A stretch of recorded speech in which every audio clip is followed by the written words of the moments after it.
இந்த காலங்களில சோர்விலிருந்து பலன் அடைவது. இந்த சோர்வு என்பது எல்லாருக்கும் இருக்குது. ரெண்டு விதமான சோர்வு இருக்குது. ஒன்று ஆவிக்குரிய சோர்வு, இரண்டாவது சரீரத்தில் சோர்வு.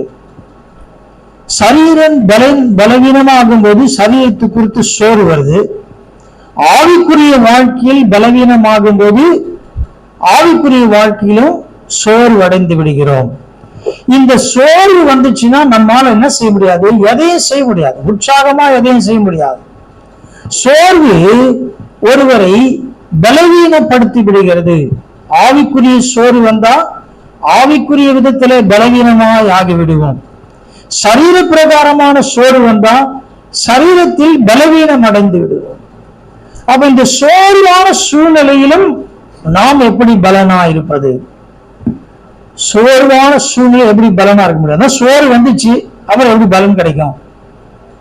வேதம் நமக்கு சோர்ந்து போன நிலையிலும் பலன் அடைவதற்கு உதவியா இருக்கிறது. பரிசுத்த வேதாகம். ஆண்டவராய் இயேசு கிறிஸ்து இந்த சோர்ந்து போன நிலையில் உள்ளவர்கள் அப்படியே இருக்கணும்னு விரும்பல.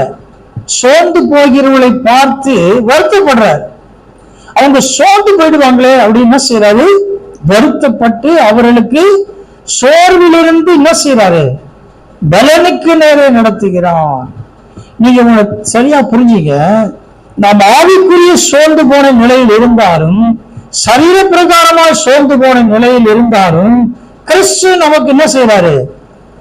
உதவி செய்ய வல்லவரா இருக்கிறார். அவர் நம்முடைய சோர்வை பார்த்து பரவாயில்லன்னு நினைக்கல. சோர்ந்து போன நிலையை பார்த்து என்ன பண்றது அப்படின்னு நினைக்கல, உதவி செய்யும்படி விரும்புகிறார். அவர் என்ன செய்யறார்? வருத்தப்படுறார். அந்த சோர்வை அவர் புரிந்து கொண்டு சோர்விலிருந்து விடுதலையாக்கும்படி அவர் என்ன செய்யறாரு? தேவைகளை சந்திக்கிறார். ஆவிக்குரிய தேவைகள், சரீரத்துக்குரிய தேவை என்ன பண்றாரு? சந்திக்கிறவரா இருக்கிறார். ஒரு சில வசனங்கள் மூலமாக நாம் இந்த பகுதியை தியானிக்கலாம். மத்தேயு சுவிசேஷம் 15ஆம் அதிகாரம் 32ஆம் வசனம். மத்தேயு 15:32. பின்பு இயேசு நம்முடைய சீஷர்களை அழைத்து, ஜனங்களுக்காக பரிதபிக்கிறேன். இவர்கள் என்னிடத்தில் 3 நாள் தங்கியிருந்து சாப்பிட ஒன்றுமில்லாதிருக்கிறார்கள். இவர்களை பட்டினியாய் அனுப்பிவிட எனக்கு மனதில்லை. வழியில் சோர்ந்து போவார்களே என்றார். இங்க ஆண்டவராகிய இயேசு கிறிஸ்து சொல்ற வார்த்தை என்னன்னா, இவர்கள் எத்தனை நாள் இங்க இருக்கிறாங்க?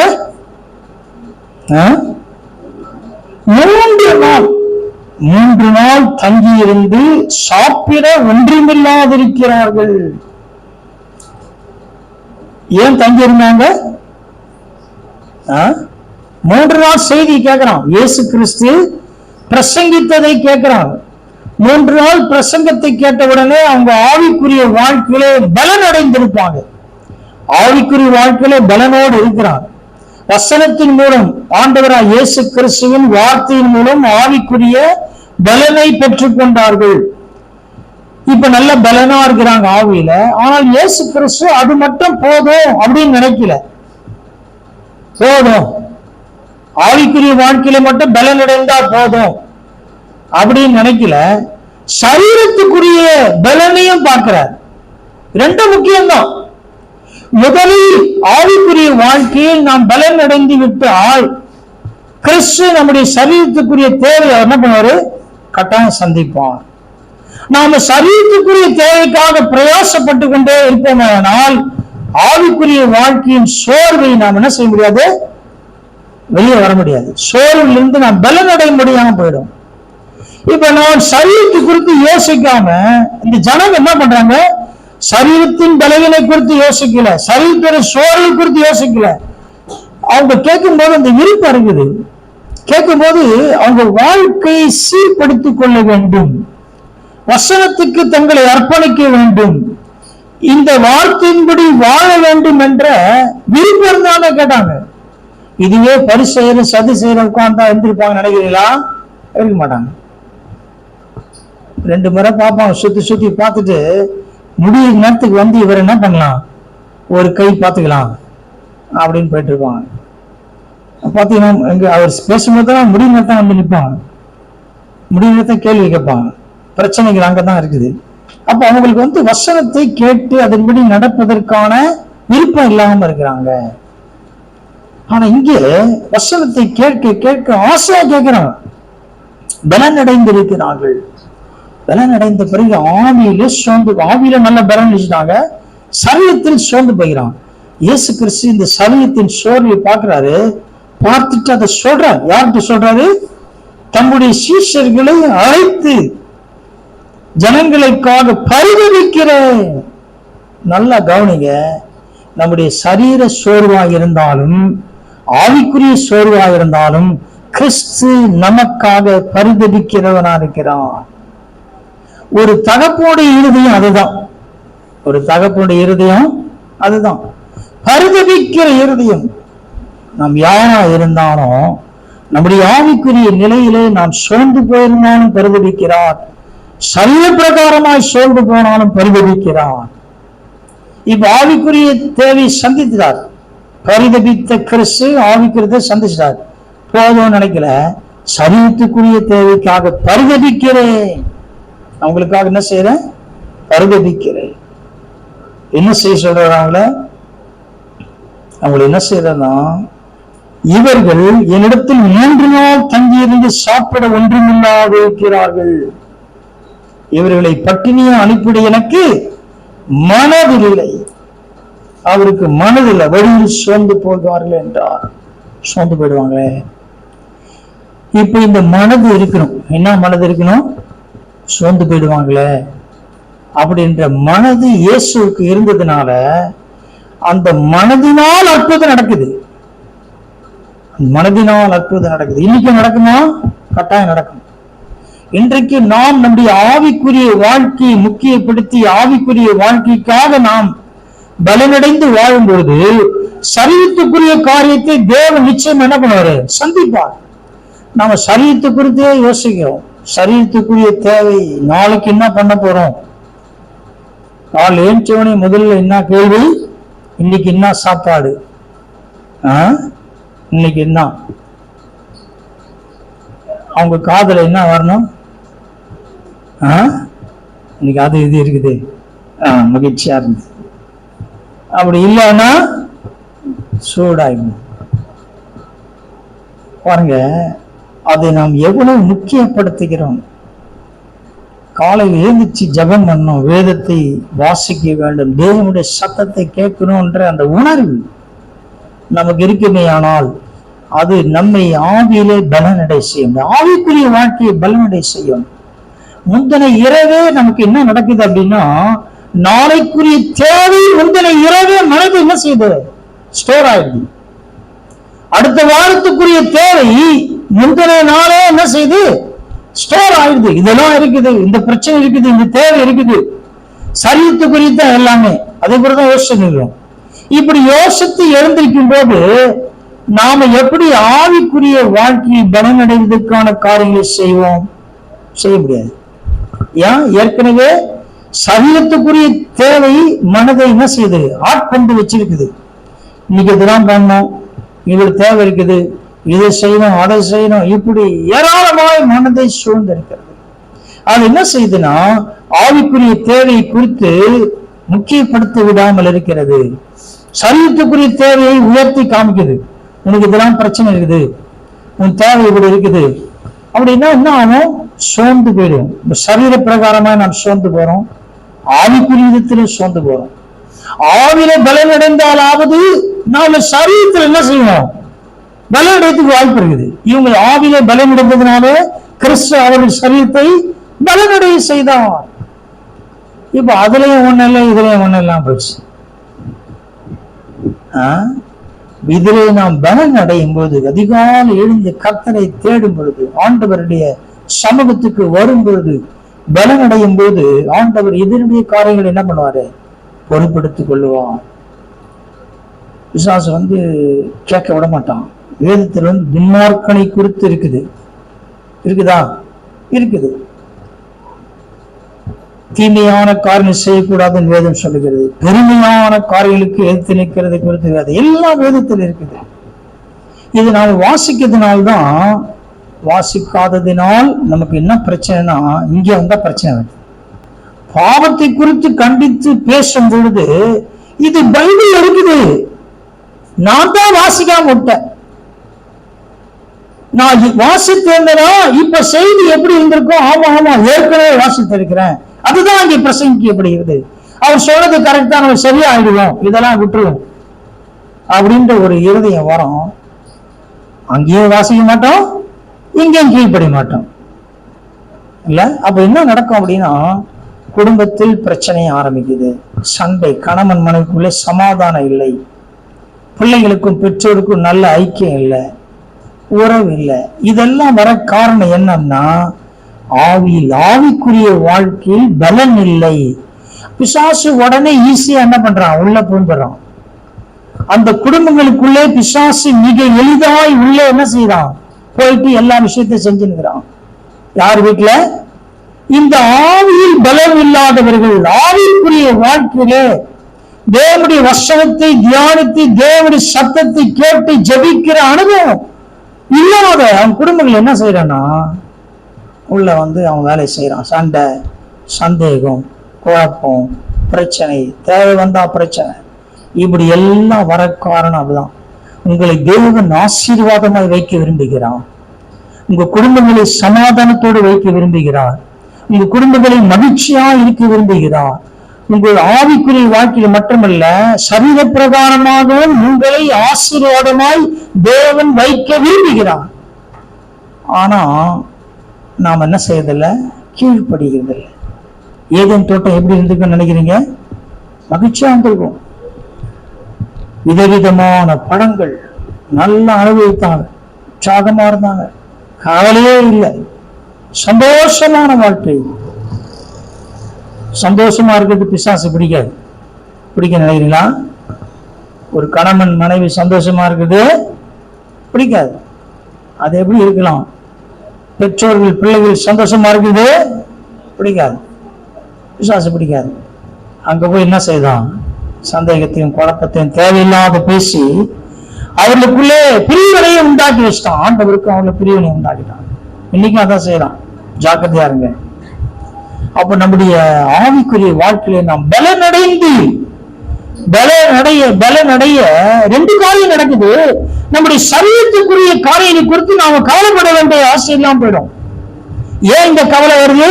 இங்க பலன் இல்ல, ஆவிக்குரிய வாழ்க்கையில பலம் இல்ல, கர்த்தருடைய வார்த்தையிலே நாம் நிக்கல, கர்த்தருடைய வார்த்தையில் நாம் வளரல. அப்படின்னா அது இங்கே சொந்த போறோம், அங்கே சொந்த போயிட்டோம். நிக்கணும். ஆண்டவர் நம்ம மேல கரிசனை இருக்கிறாரு. அவர் கொடுக்க விரும்புகிறார், நாம் ஏற்றுக்கொள்ள விரும்புகிறோமா? அவர் கொடுக்க விரும்புகிறார். இவங்களை சும்மா விடக்கூடாது, சோது போயிடுவாங்க.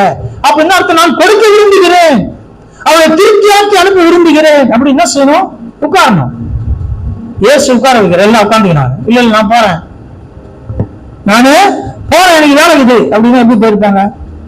ஆவியில பலம் இழந்த பிரச்சனை இல்லை. இப்ப நான் ஒரு சின்ன கற்பனை, இவங்க எனக்கு வேலை விட்டுட்டு போயிட்டான் வச்சுக்கலாம். ஏசு சொல்ற உட்காந்து சாப்பிட்டு போங்கப்பா, எல்லாரும் உட்கார. இல்ல இல்ல கொஞ்சம் பேர் சொல்றான், எனக்கு வேலை இருக்கு போறேன், போயிட்டாங்க. வெளியில அவங்க என்ன இருப்பாங்க? கட்டாயம் சோர்ந்து போயிருப்பாங்க. அந்த சோர்வோடு போயிருந்தோன்னா இந்த வசனம்லாம் போயிட்டு இருக்கும். வீட்டுக்கு போன எரிச்சல் வந்துருக்கும், கோவம் வந்துருக்கும், போனவனையும் வேற மாதிரி ஆகிடும். அப்ப இங்க இயேசு கொடுக்கிற அந்த பலனை பெற்றுக்கொண்டிருந்தா சந்தோஷமா போயிருப்பாங்க. அப்ப நம்முடைய இயேசு கிறிஸ்து இதுதான் இப்படிதான் இருக்கணும்னு விரும்புறாருன்னா அதெல்லாம் தேவையில்லை அப்படின்னா இப்படி யோசிப்பாங்க. இயேசு கிறிஸ்து தெரிஞ்சுதான் சொல்றாரு. இப்படி இப்படி போயிட்டாங்கன்னா சோர்வு அடைஞ்சிருவாங்க, தெரிஞ்சுதான் சொல்றாரு.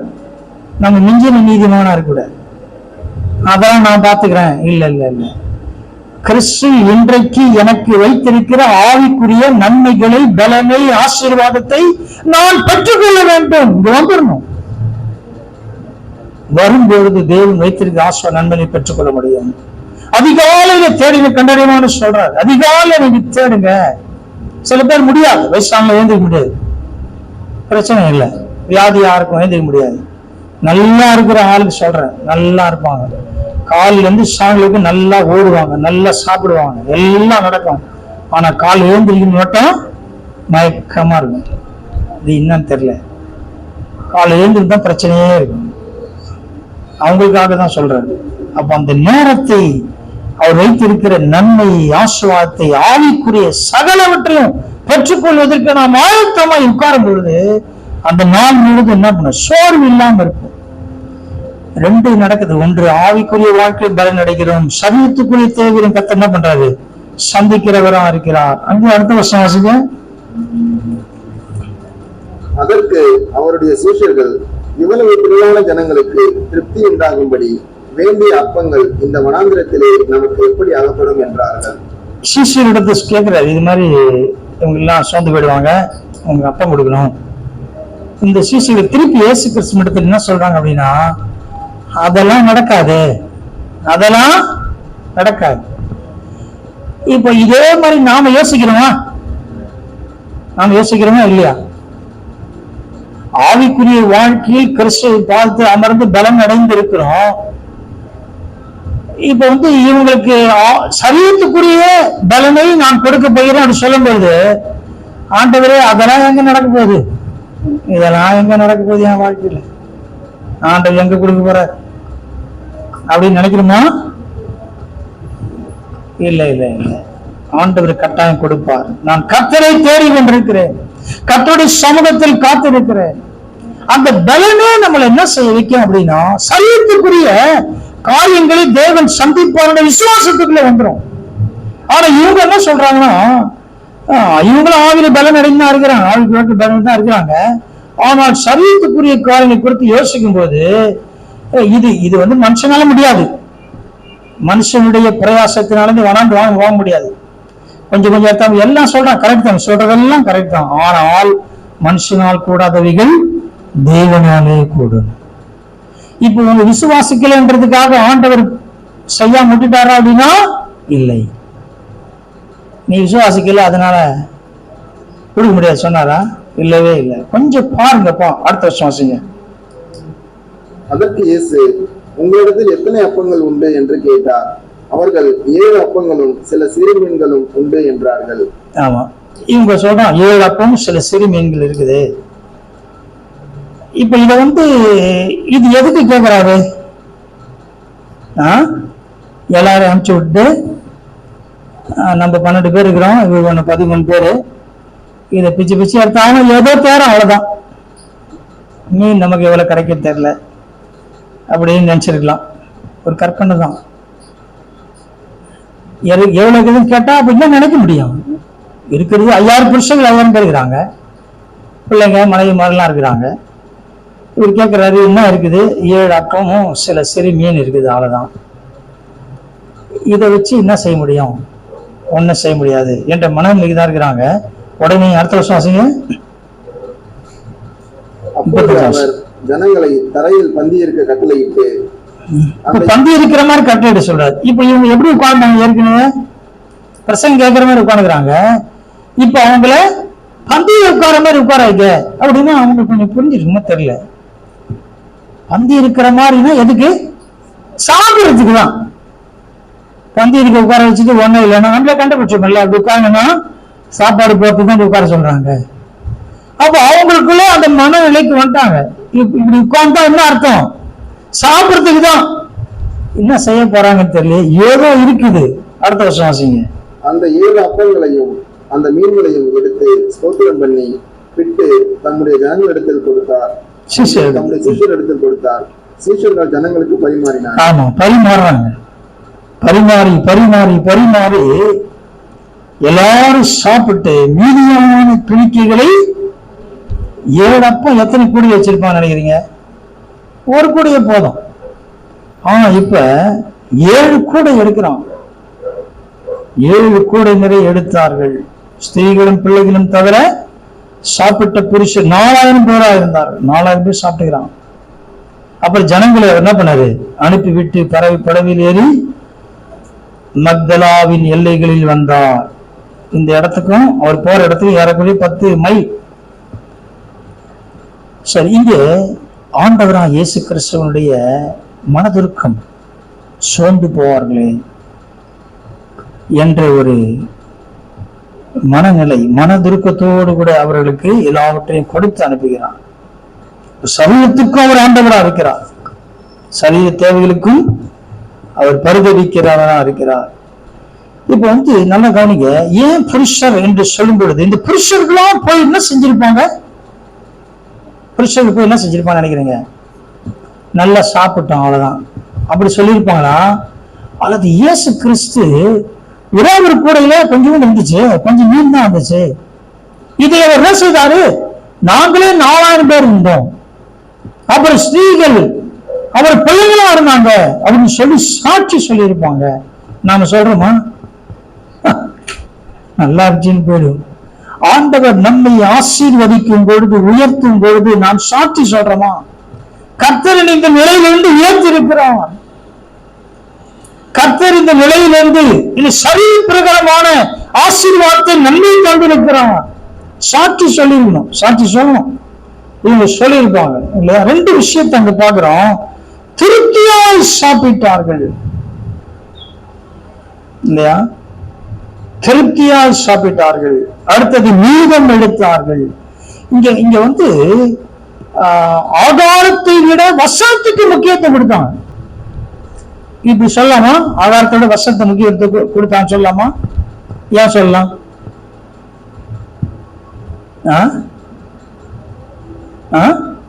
3 நாள் சாப்பிடல. அதான் வசனத்துக்கு முக்கியத்துவம் கொடுக்கணும்னா எவ்வளவு நேரம்? 3/4 மணி நேரம் தான். ஆனா சாப்பாடே 3 நாள் இல்லாம அவன் உட்கார்ந்து வசனத்தை கேட்கிறானா, அப்ப புரிஞ்சுக்கணும் அவங்க வசனத்திற்கு முக்கியத்துவம் கொடுத்தார்கள். இப்ப நம்முடைய வாழ்க்கையில இந்த உணர்வு இருக்கிறதா? வசனத்துக்கு நான் முக்கியம் கொடுத்து வாழ்கிறேன், சாப்பாடு அப்புறம் தான். 3 நாள் பட்டினியா இருக்கிறாங்க அப்படின்னா வசனத்துக்கு எவ்வளவு முக்கியம் கொடுத்திருப்பாங்க? நமக்கு வயிறு ஃபுல்லா ஆனாதான் வசனமே வரும். காலைல சாப்பிடாம வாங்கினா எத்தனை பேரால முடியும்? கஷ்டம்.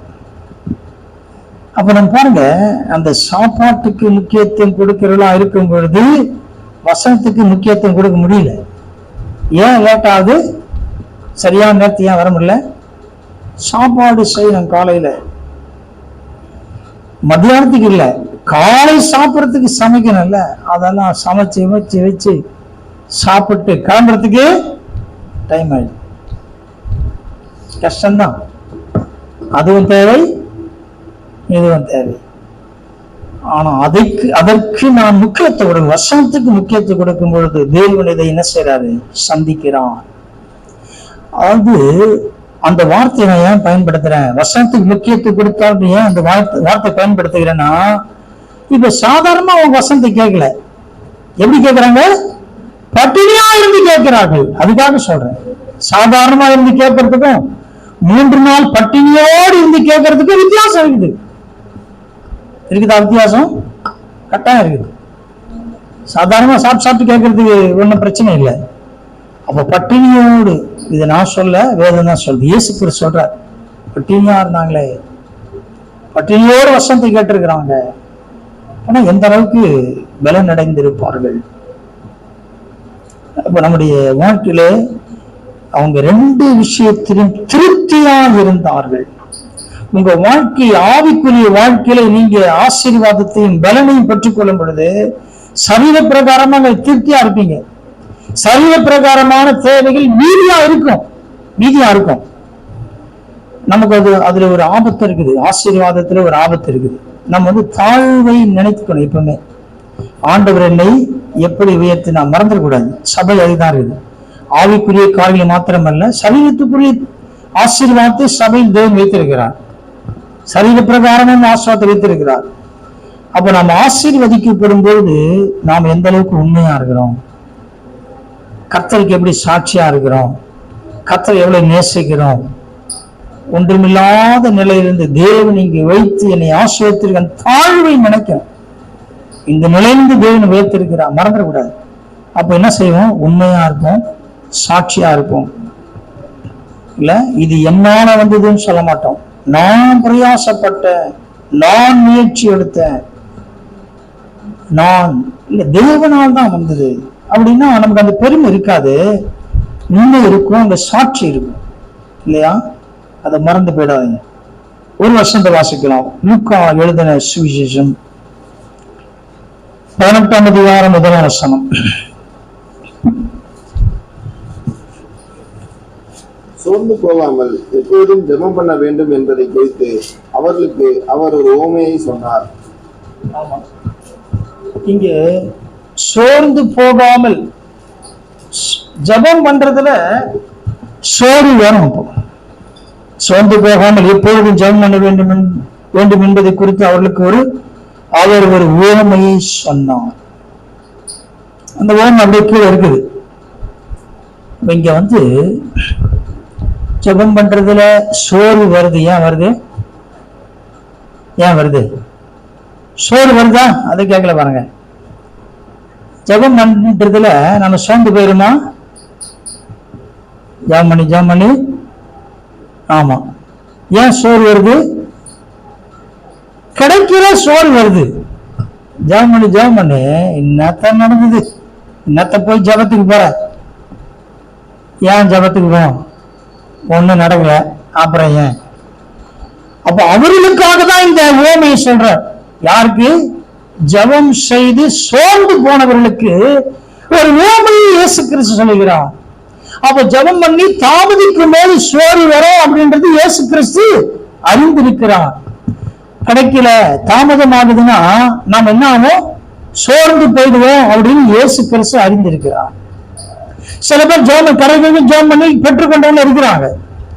எல்லாரும் இப்படியே இருப்பாங்களா அப்படின்னா இல்லை. எல்லாரும் அப்படியே இருப்பாங்கன்னா இல்லை. எல்லாரும் பெற்றுக்கொண்டதுக்கு சோர்ந்து போகாம ஜெபம் பண்ணுவாங்களா அப்படின்னா இல்லை. எல்லாரும் சிலர் பெற்றுக்கொள்றதுக்கு சோர்ந்து போகாம ஜெபம் பண்ணுவாங்கன்னா அப்படியே இருக்குது. ரெண்டும் இருக்குது. அப்ப இந்த இடத்துல யாரை குறித்து இயேசு கிறிஸ்து சொல்லுகிறார் அப்படின்னா, ஜெபித்து கிடைக்கல போது சோர்ந்து போன நிலைக்கு போயிட்டவங்களை பார்த்து சொல்றாரு. சோர்ந்து போயிட்டேன் அவங்களுக்கு சொல்றாரு. அழகா ஒரு வாசம் அந்த உவமைய. ஒரு பட்டணத்திலே ஒரு நியாயாதிபதி இருந்தான். அவன் தேவனுக்கு பயப்படாதவனும் மனுஷரை மதியாதவனுமாய் இருந்தான். அந்த பட்டணத்திலே ஒரு விதவையும் இருந்தால். அவள் அவனிடத்தில் போய், எனக்கும் என் எதிராளிக்கும் இருக்கிற காரியத்தில் எனக்கு நியாயம் செய்ய வேண்டும் என்று விண்ணப்பம் பண்ணினாள். வெகு நாள் வரைக்கும் அவனுக்கு மனதில்லாதிருந்தது. பின்பு அவன், நான் தேவனுக்கு பயப்படாமலும் மனுஷரை மதியாமலும் இருந்தும் இந்த விதவை என்னை எப்போதும் தொந்தரவு செய்கிறபடியினால் இவள் அடிக்கடி என்னை அலட்டாதபடி இவளுக்கு நியாயம் செய்ய வேண்டும் என்று தனக்குள்ளே சொல்லிக் கொண்டான் என்றார். இன்னும் கர்த்தர் அவர்களை நோக்கி, அநீதியுள்ள அந்த நியாயாதிபதி சொன்னதை சிந்தித்து பாருங்கள். அந்தபடியே தேவன் தம்மை நோக்கி இரவும் பகலும் கூப்பிடுகிறவர்களாகிய தம்மால் தெரிந்து கொள்ளப்பட்டவர்களின் விஷயத்தில் நீடிய பொறுமையுள்ளவராய் இருந்து அவர்களுக்கு நியாயம் செய்யாமல் இருப்பாரோ? சீக்கிரத்தில் அவர்களுக்கு நியாயம் செய்வார் என்று உங்களுக்கு சொல்லுகிறேன். ஆகிலும் மனுஷகுமாரன் வரும்போது பூமியிலே விசுவாசத்தை காண்பாரோ என்றார். ஆமா, இங்கே எப்படியா நீடிய பொறுமை உள்ளவரா இருந்து அவர்களுக்கு நியாயம் செய்யாமல் இருப்பாரோ? ஆண்டவர் நீடிய பொறுமை உள்ளவரா இருந்துட்டாரு அப்படின்னா என்ன செய்ய போறாரு? நியாயம் செய்ய போகிறோம். நியாயம் செய்யாததுக்கா நீடிய பொறுமை உள்ளவரா இருந்தாரு? அதை சொல்றாரு பாருங்க. அவரு வசனத்தை நான் அப்படியே விசுவாசித்து எடுத்துக்கொள்ள வேண்டும். ஆண்டவரே, இதை நான் விசுவாசிக்கிறேன். இல்ல, சோர்ந்து போகாமல் ஜெபித்து கேட்டு இங்க ஒரு வார்த்தை சொல்றார். அந்தபடியே தேவன் தம்மை நோக்கி இரவும் பகலும் கூப்பிடுகிறவர்களாக தம்மால் தெரிந்து கொள்ளப்பட்ட விஷயத்தில் நீடிய பொறுமையுள்ளவராயிருந்து அவர்களுக்கு நியாயம் செய்யாமல் இருப்பாரோ? சீக்கிரத்தில் நியாயம் செய்வார். செய்ய துவங்கும் போது சீக்கிரமா செய்து விடுகிறார். அப்ப இவ்வளவு தாமதம் எதற்கு அப்படின்னா செய்வதற்கான தாமதம். ஆனால் செய்ய துவங்கும் போது என்ன பண்றா? சீக்கிரமாய் செய்கிறார். செய்கிற போது தாமதிக்கல, செய்வதற்காக தாமதிக்கிறார். செய்யும் போது தாமதிக்கல, சீக்கிரமா செய்கிறார். அப்ப நாம் சோர்ந்து போகாம இருப்போம். தொடர்ந்து ஆண்டவரே உங்களுடைய சமூகத்திலே காத்திருக்கிறோம். நான் பெற்றுக்கொள்கிற வரைக்கும் என்ன செய்ய போறேன்? தேவனிடத்துல காத்திருக்க போகிறேன். ஒரு வருஷத்தை வாசித்து நான் முடிக்கிறோம். ஏசாயா 40:9. சோர்ந்து போகிறவனுக்கு அவர் பலன் கொடுத்து சத்துவம் இல்லாதவனுக்கு சத்துவத்தை பெருக பண்ணுகிறார். இங்கே சொல்றார், சோர்ந்து போகிறவனுக்கு அவர் பலம் கொடுத்து சத்துவம் இல்லாதவனுக்கு சத்துவத்தை பெருக பண்ணுகிறார். 28ஆம் வசனத்துல வாசிங்க அதை. பூமியின் கடையாந்திரங்களை சிருஷ்டித்த கர்த்தராகிய அநாதி தேவன் சோர்ந்து போவதில்லை, இலைப்படைவதும் இல்லை. இதை நீ அறியாயோ? இதை நீ கேட்டதில்லையோ? அவருடைய புத்தி ஆராய்ந்து முடியாதது. ஆமா, தேவனை குறித்து ஏசாயா எழுதுறார். ஆண்டவரை கர்த்தரை குறித்து எழுதுறாரு. அவர் எப்படிப்பட்டவரா?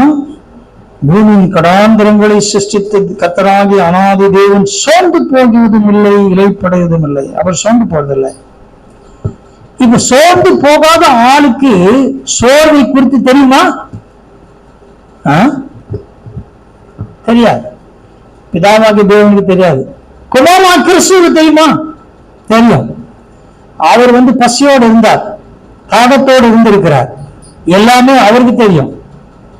பிதாவாகிய தேவன் நீங்க சொல்ற சோர்ந்து போவதே இல்லை. அப்ப இதெல்லாம் தெரிஞ்சுக்கிட்டு தான் இயேசு கிறிஸ்து பூமிக்கு என்ன செய்தாரு? வந்தார். அவர் பூமிக்கு நம்முடைய சோர்வை அவர் புரிந்து கொள்ள முடியாது, நம்முடைய பலவீனங்களை புரிந்து கொள்ள முடியாது, நம்முடைய பிரச்சனைகள், நம்முடைய போராட்டங்கள், நம்முடைய கஷ்டங்கள் எல்லாவற்றையும் புரிந்து கொள்ளும்படி அதற்கான தீர்வையும் வைத்திருக்கிறார். இல்ல, உங்க பிள்ளைங்க பசியா இருக்கிறானா, உன் பசி எனக்கு புரியுது, உன் பசி எனக்கு புரியுதுன்னு சொல்லி என்ன பிரயோஜனம்? பிரயோஜனம் அது என்ன பண்ணும்? சாப்பாடு கொடுக்கணும். அதுதான் சரியானது. பசியன் புரிஞ்சு நான் புரிஞ்சு வச்சுக்கிறேன் அப்படின்னு சொல்றதுனால பிரயோஜனம் இல்லை.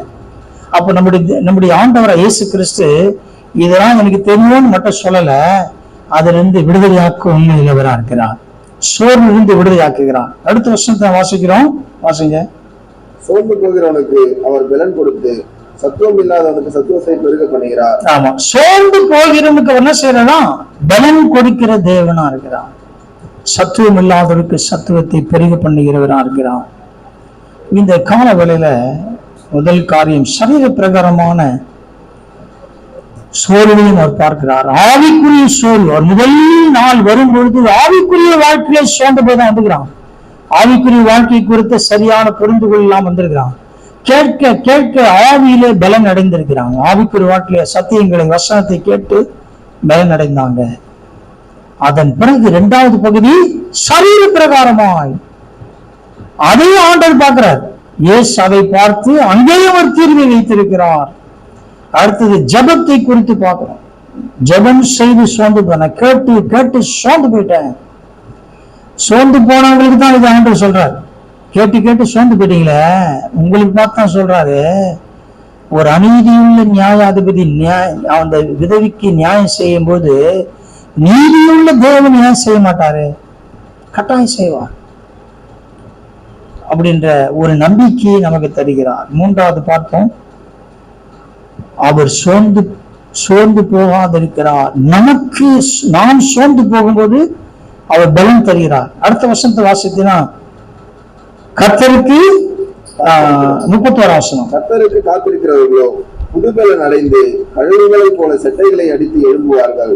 அவர்கள் ஓடினாலும் இலைப்படையார்கள், நடந்தாலும் சோர்ந்து போவார்கள். ஆமா, இப்ப ஓடினா என்ன நடக்கும்? சோர்வு. நடந்தா இளைப்பு வரும். ஆனா கர்த்தருக்கு காத்திருந்த பிறகு என்ன நடக்குது? பலன் அடைகிறார்கள். அவங்க இயேசுவின் சமூகத்தை காத்திருந்தாங்க, ஆவிக்குறித்த வாழ்க்கையில பலன் அடைஞ்சிட்டாங்க. இப்ப அவங்க நடந்து போனா சோர்ந்து போவாங்க. இப்ப சாப்பிட்ட பிறகு நடந்தாலும் ஓடினாலும் சோர்வு இல்லை, இளைப்பும் இல்லை. இப்ப இயேசு கிறிஸ்து திருப்தியா இருக்கு, அவரும் திருப்தியா இருக்கிறார். இப்ப இவங்க ஓடினாலும் ஓடலாம், நடந்தாலும் ஒண்ணு நடக்காது இவங்களுக்கு. அதே போலதான் ஆவிக்குரிய வாழ்க்கையிலும் கர்த்தருடைய சங்கத்திலே காத்திருக்கும் போது ஓடினாலும் நடந்தாலும் இளைப்போ சோர்வோ இல்லை. ஆண்டவர் எப்படி வைக்கிறார் பாருங்க. பயப்பட வேண்டாம். நம்முடைய வாழ்க்கையில் சோர்ந்து போயிருக்கலாம். இந்த கால வேளையில எல்லா சோர்வுக்கும், ஆவிக்குரிய சோர்வா இருந்தாலும் சரீர பிரகாரமான சோர்வா இருந்தாலும் உங்களுக்கு தேவன் உதவி செய்ய வல்லவரா இருக்கிறார். அவர் சோர்ந்து போயிறார், பரிதவிக்கிறார், துக்கப்படுறார், சோர்ந்து போயிட்டுக்கிறான். எது ரெண்டுத்திலுமே, ஆவிக்குரிய வாழ்க்கையில சோர்ந்து போனாலும் சரி, சரீர பிரகாரமா சோர்ந்து போனாலும் இவங்களை இப்படியே விட்டுறக்கூடாது. பரிதவிக்கிற தேவனா இருக்கிறார், கவலைப்படுகிற தேவனா இருக்கிறார், நமக்காக கவலை கொள்ளுகிறவர் இல்ல. அவர் உங்கள் அவர் உங்களை விசாரிக்கிறவரானபடியால் உங்கள் கவலை எல்லாம் அவர் மேல் வைத்து விடுங்கள். ஒரு மொழிபெயர்ப்பு என்ன சொல்றதுன்னா, அவர் உங்கள் மேல் கவலை கொள்ளுகிறவரா இருக்கிறபடினா. ரொம்ப அழகான மொழிபெயர்ப்பு. இந்த தமிழ் வேதாந்தத்தில் அது இல்லை. கண்ணைபடி நாம் ஜெபிப்போம். பிதாவே, இந்த நல்ல வேலை கண்டு செலுத்துகிறோம். ஆண்டவரே, நாங்கள் அநேக நேரங்களில் சரீர பிரகாரமாய் சோர்ந்து போகிறோம், ஆவிக்குரிய வாழ்க்கையில் சோர்ந்து போகிறோம். இது எல்லாவற்றையும் நீங்க அறிந்திருக்கிற தேவன். நாங்க அப்படியே இருக்கணும்னு விரும்பல ஆண்டவரே. நாங்க பலம் அடையணும்னு விரும்புறோம், உற்சாகமா இருக்கணும்னு விரும்புறீங்க, சோர்ந்து வெளியே வரணும்னு விரும்புறீங்க ஆண்டவரே. எங்க தேவை நிமித்தமா கேட்டு கேட்டு சோர்ந்து போகிற சூழ்நிலை இருந்தாலும் அதுல நீங்க நீதி செய்கிற தேவன், நியாயம் செய்கிற தேவனா இருக்கிறீங்க. நன்றியோடு ஸ்துதிக்கிறோம் ஆண்டவரே. உங்க சமூகத்திலே கர்த்தருக்கு காத்திருக்கிறதுனால் வருகிற புதிய பலம். இந்த வேலையை யாரெல்லாம் சோர்ந்து போய் உங்களுக்கு தெரியும் ஆண்டவரே. யாரெல்லாம் சரீரத்துல ஆவியில சோர்ந்து போயிருக்கிறதா உங்களுக்கு தெரியும். அவர்களுக்காக நீங்க பேசிருக்க அவளை பலனடைய செய்யுங்க ஆண்டவரே, உயிர்ப்பிக்க செய்யுங்க ஆண்டவரே. அப்படி செய்ததுக்காக நன்றி செலுத்துகிறோம். பலனடை செய்ததுக்கு நன்றியோடு ஸ்துதிக்கிறோம். அவருடைய பிரயாசங்களை வாங்கி ஆசைகள் மனுத்தார் நாமத்தை மேம்படுத்தும் எல்லாத்தையும் செலுத்துகிறோம். இயேசு கிறிஸ்துவின் வல்லமை இல்லை மாறாத நம்பிக்கையின் பிதாவே, ஆமென்.